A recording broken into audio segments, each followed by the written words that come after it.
Milady Hero Guide. Hero Background. Si Milady ay isang makapangyarihang mage sa Honor of Kings, na kilala sa kanyang kahusayan sa mga mechanical minions at aerial assaults. Sa isang mayamang backstory na nag-uugnay sa kanyang mekanikal na kahusayan sa isang marangal na angkan, isinasama niya ang diwa ng pagbabago at diskarte. Si Milady ay mahusay sa pagkontrol sa larangan ng digmaan, gamit ang kanyang mga kampan upang lumikha ng kaguluhan at mangibabaw sa kanyang mga kaaway. Ang kanyang natatanging hanay ng kasanayan ay nagbibigay daan sa kanya upang harapin ang malaking pinsala habang nagbibigay ng utility sa kanyang koponan. Na ginagawa siyang isang kakilakilabot na presensya sa anumang laban. Arcane Build.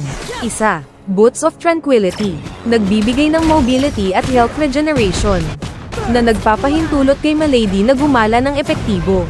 2. Setro ng Reverberation. Pinapataas ang kanyang magic power at pinahuhusay ang kanyang skill damage.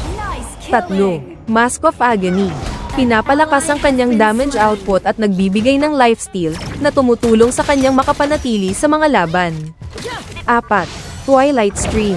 Nagbibigay ng cooldown reduction at karagdagang magic damage, na nagbibigay daan sa kanya na mag-spam ng mga kakayahan. 5. Savant Wrath. Pinapataas ang kanyang potensyal na pinsala sa pagsabog, ginagawa siyang banta sa mga teamfight. 6. Kaningningan. Pinapahusay ang kanyang survivability at nagbibigay ng karagdagang mana regeneration. Arcana, Nightmare, 10x. Pinapataas ang magic damage at pinahuhusay ang potensyal na pagsabog.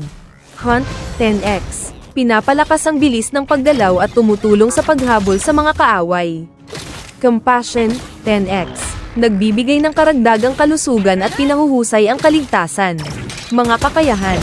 Passive, mechanical minions. Ang passive na kakayahan ni Milady ay nagpapahintulot sa kanya na ipatawag ang mga mechanical minions sa bawat pagpatay. Inaatake ng mga minions na ito ang mga kaaway sa loob ng 8 segundo at sumasabog pagkatapos ng kanilang tagal, na humahantong sa pinsala sa mga kalapit na kalaban. Ang mga minions ay iniimbak bawat 12 hanggang 16 segundo, na may maximum na 3 na nakaimbak anumang oras. Skill 1, Air Superiority. Nagutos si Milady sa isang flyer para i-strafe ang mga kaaway, na humaharap sa magic damage. Kung ang dalawang flyer ay tumama sa parehong target, ang kalaban ay babagal ng 50% sa loob ng 1.5 segundo. Skill 2, Forced Invasion. Minamarkahan ni Milady ang isang target at nagsusumon ng 2 minion pagkatapos ng maikling pagkaantala. Ultimate, Chaos Field. Inilunsad ni Milady ang isang beacon sa isang target, na may marka sa loob ng 3 segundo. Ang mga kaaway sa loob ng lugar ay nagkakaroon ng panakanak ang magic damage at bumabagal. Kapag ang marka ay nag-expire, ang target ay makakatanggap ng isang pagsabog ng pinsala batay sa kabuuang pinsala na ginawa. Kung mamatay ang minarkahang target, tatawag si Milady ng 3 karagdagang minions na nakakakuha ng 100% na bilis ng pag-atake at bilis ng paggalaw, na nagmamadali patungo sa minarkahang target. Gameplay sa early game. Tumutok sa pagfa-farm at pag-secure ng mga pagpatay upang madagdagan ang iyong bilang ng minion. Gamitin ang iyong passive para harass ang mga kaaway at mabisang ma-push ang mga lane.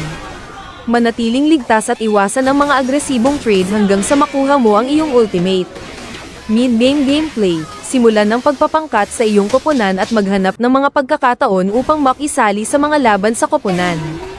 Gamitin ang Chaos Field para markahan ang mga priority target at mag-follow up sa Air Superiority para sa burst damage. Sapilitang pagsalakay, upang magdagdag ng presyon sa panahon ng mga labanan. Late game. Sa late game teamfights, iposisyon ang iyong sarili sa madiskarteng paraan upang mapakinabangan ang epekto ng iyong mga kakayahan. Gamitin ang iyong ultimate upang kontrolin ang larangan ng digmaan at harapin ang malaking pinsala habang ang iyong mga ally force ay nagdudulot ng kalituhan sa backline ng kaaway. Ang mga split pushing side lanes ay maaari ding maging isang epektibong diskarte upang lumikha ng presyon at pilitin ang kaaway na tumugon. Mga tip: laging magkaroon ng kamalayan sa iyong bilang ng mga minion at gamitin ang mga ito sa madiskarteng paraan upang i-pressure ang mga layunin at tore. Makipag-coordinate sa iyong koponan upang i-maximize ang pagiging epektibo ng iyong ultimate at minion summons. Pagmasdan ng mga assassin at high burst hero na mabilis na makakaalis sa iyo. Ang pagpoposisyon ay susi sa kaligtasan. Si Milady ay isang maraming nalalaman na bayani na may kakayahang mangibabaw sa larangan ng digmaan gamit ang kanyang mga natatanging kakayahan at mga mekanikal na kampan. Kabisaduhin ang kanyang playstyle, at makikita mo ang iyong sarili na umaakyat sa mga ranggo sa Honor of Kings. Fabulous!